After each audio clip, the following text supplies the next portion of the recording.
একদিকে ক্রিস্টিয়ানো রোনালদোর বিদায়, অন্যদিকে আমাদের সবার প্রিয় রিফাত স্যারের বিদায় কোনোটাই মেনে নেওয়ার মতো না।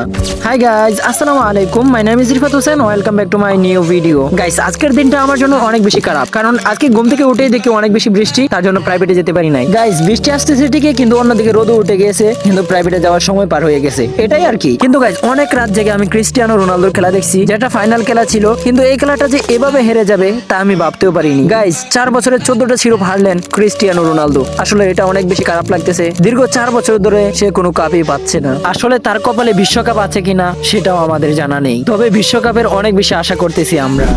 এবার আসো ভাই রিফাত ভাইকে নিয়ে। ভাই, আমরা সবাই জানি রিফাত ভাইয়ের ক্লাস কিন্তু আমরা সবাই পড়ি। রিফাত ভাই অনেক ভালো বুঝায়। হ্যাঁ, মানুষ মাত্রই ভুল হতে পারে, এটা আমরা সবাই জানি, মানুষের ভুল হয়।